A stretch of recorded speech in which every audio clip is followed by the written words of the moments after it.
Computer gaming was just getting started in this decade, but developers still managed to put together some amazing titles. Welcome to WatchMojo.com, and today we'll be counting down our picks for the top 10 PC games of the 1980s.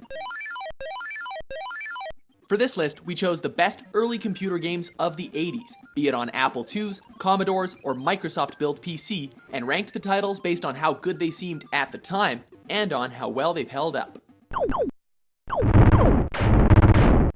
We had to limit ourselves to games that debuted on the PC due to the sheer amount of titles, meaning that anything ported from the arcade or consoles are out.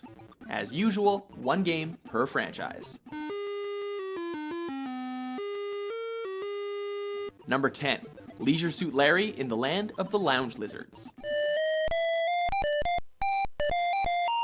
Technology may have been simplistic in the 1980s, but this point-and-click game still set the standard for smut in video games, for a while at least.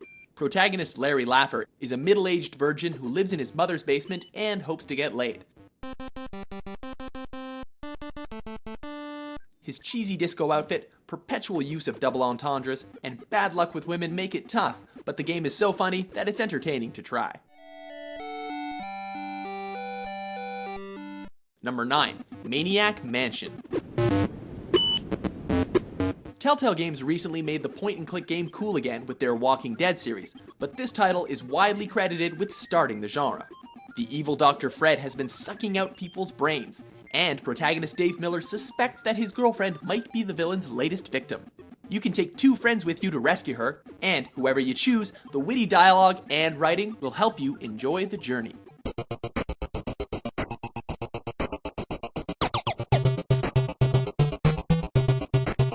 Number 8, Sid Meier's Pirates.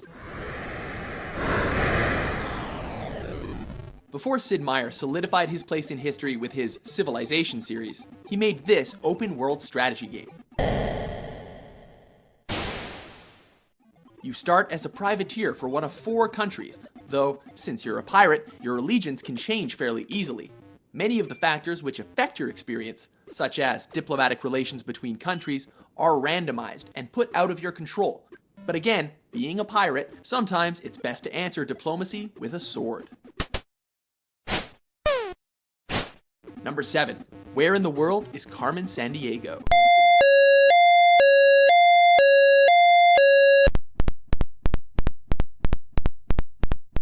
We all hated geography class, but we had a lot more fun with these games. You had to chase the titular villain and her henchmen around the world, all in the hopes of arresting her before time runs out. The game gave you clues about the cities where you could find these suspects, thus teaching you about the world in the process of your search. The game has been constantly remade throughout the years to make use of new technology, though the foundations have always stayed the same.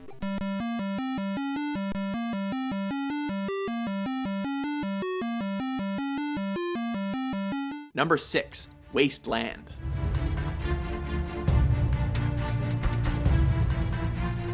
Many credit this turn-based RPG with being the first post-apocalyptic game, and it started the genre well.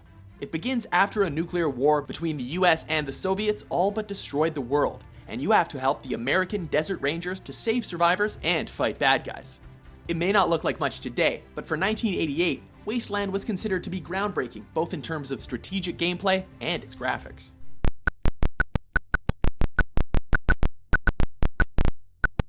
Number 5, Prince of Persia. This action platformer started off one of the most beloved series of all time, and this title itself was pretty great. In under an hour, you have to defeat the evil wizard Jafar, free your love interest, and escape the dungeon. You'll also face challenges like spike traps, guillotines, and hostile swordsmen along the way, all of which keep things interesting. Additionally, the animation was revolutionary for the time, though the slower pace may throw off gamers today. Number 4, King's Quest IV: The Perils of Rosalia.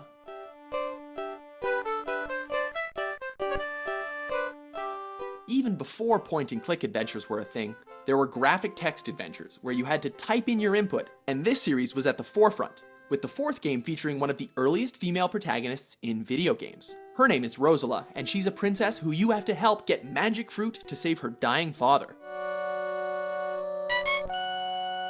The innovative gameplay takes place in real time, over about a 24-hour period, and the beautifully drawn graphics were equally impressive.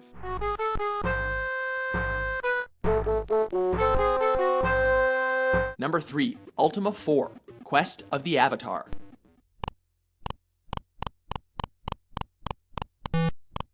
Preceded by 3 hack-and-slash games, this RPG title was more story-driven and concerned with ethics, creating fantastic results.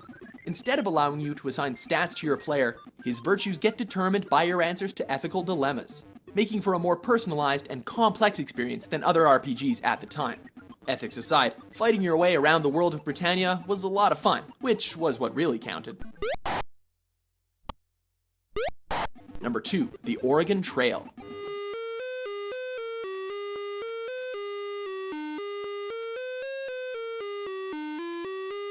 If you're the right age, you probably remember this game from elementary school, but it still holds up beautifully outside the classroom. You play as a settler tasked with getting his family from Missouri to Oregon, and you are sure to encounter hardships like bandits and diminishing supplies along the way.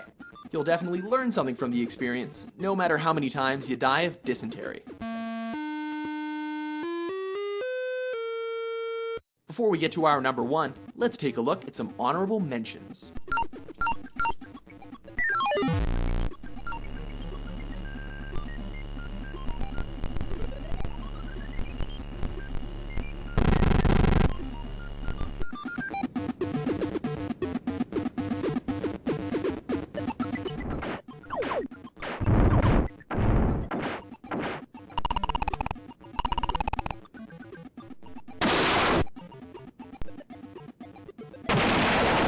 Number 1, Sim City.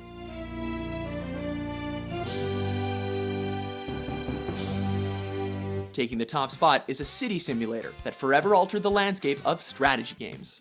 Designer Will Wright managed to make urban planning both fun and educational, all while creating one of the most influential games ever made. It allows you to construct buildings, set tax rates, and build power grids, all in the interest of developing your city to its maximum potential. Most importantly, it allowed players to be creative in a time when what you could do in games was rigidly limited.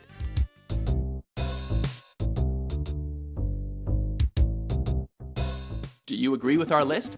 Which PC game of the 1980s fills you with nostalgia? Well done! The people of the South Pacific are happy to have their treasure safe again. For more classic top 10s published daily, be sure to subscribe to WatchMojo.com.